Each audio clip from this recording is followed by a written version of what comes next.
And for many people today, the word church is a building. That's why people will spend a lot of money to build a physical building and call it church. Building empires when God wants the world to know God is powerful. If that country builds men and women of the Spirit that just concentrate on the love of God. Okay, guys. There are these popular parts that always read in the Old Testament. If we are to build the church, say, consider your ways. While you are living in a still house, you allow the house of the Lord to remain west.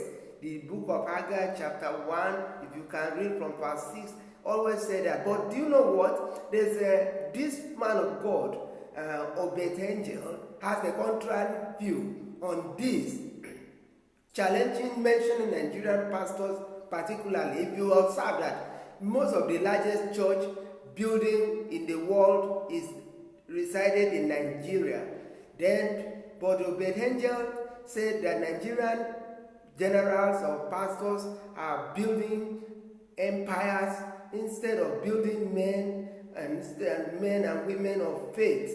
And then Dr. Abel Damina, in his other side, seemed to regret that he wouldn't, if it is now, with the knowledge he had, he would not have built a church. But let's see what both of them said. He said it will have prepared to build something else. Listen to what Abel Damina said in his own view regarding the church and regarding not only the church and every other thing.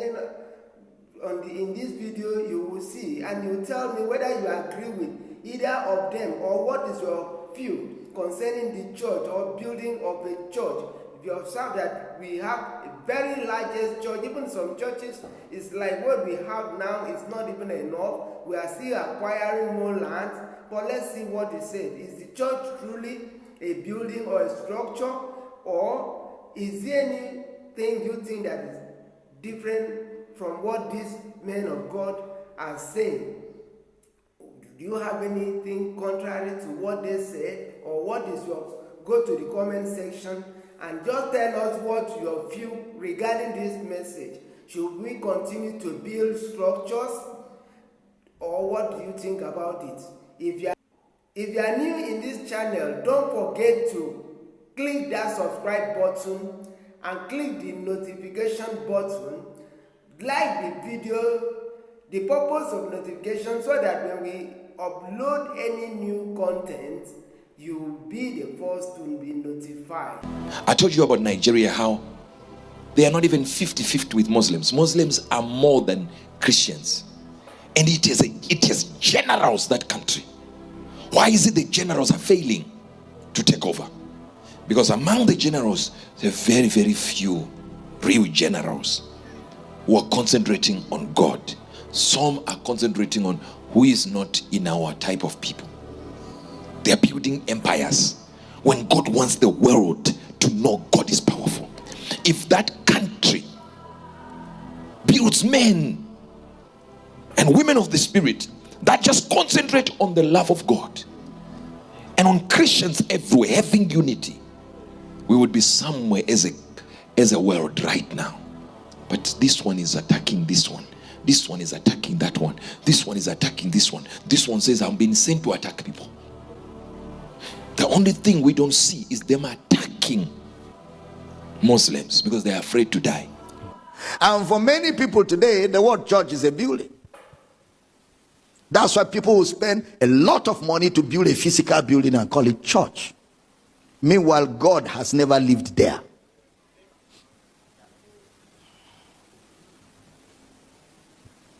God has never lived there. You know, with the knowledge I have now, if I were to build a church again, I won't build. I won't build a church. With the knowledge I have now, if we are to rewind the clock of time, I won't build this. I'll build a shopping mall, rent out all the shops, make money, put a conference room inside, make money. Then church will use it once a week.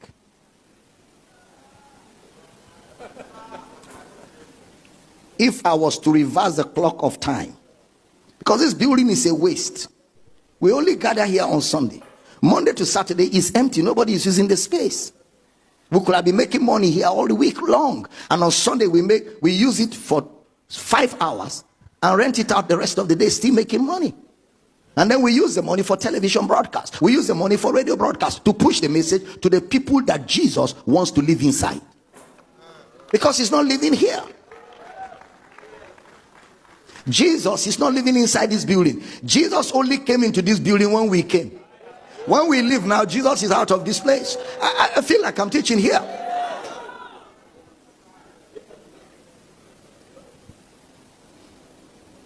Why are you looking at me like that? Somebody said, don't break that table. Not only break, I will burn it to ashes. He doesn't live in buildings. He doesn't live in buildings. For the first 1,000 years of the church, go and study church history, there was no building called church. For the first 1,000 years of church. So buildings called church are our innovations. Because from the book of Acts right to 1,000 years of the church of Jesus on earth, nobody owned a building called church. They went to the synagogues. They went to the temple, which were public spaces like town hall. Like town hall. They met there on Saturdays, and after that they left, and the synagogue was used for other things. Have you not read where Jesus came and they were buying and selling inside? So that means the synagogues were used for buying and selling when it was not Sabbath. So why did Jesus drive them? Because he was teaching a lesson. He drove them to say, look, a place called the church is not a place for merchandise. Buy bangle, buy olive oil, buy holy water, buy holy salt, buy holy rice. Dr. Gabriel, is it not me and you that went to Uganda? They told us that their church is selling holy tomatoes, holy rice. If you buy any rice in that town that is not from that church, it's not holy. So everybody is buying holy rice in bags, holy tomatoes in bags. Business center in Uganda. My house shall be called a house of prayer for all nations, but you have turned it into a den of thieves, a place of merchandise. I'm teaching good. So we used to think that the church is a building. So somewhere in your mind, you may not really know what the ecclesia is. And you know, most of us, what we have are the things we used to know. And it's difficult not to know them again, because they've been long established in our minds. Just like the yellow book of Jehovah wickedness. Many of you till tomorrow, you see the pictures of Adam and Eve with a red apple. And a snake that is standing to talk. You see, how Moses broke the 10 commandments. All in that book. Teaching good. And so for some of us, that formed our theology. So when Abel Damina says there was no tree and no eating in the garden, yeah, Jehovah Witness picture comes back to your mind. You say, Damina, heresy.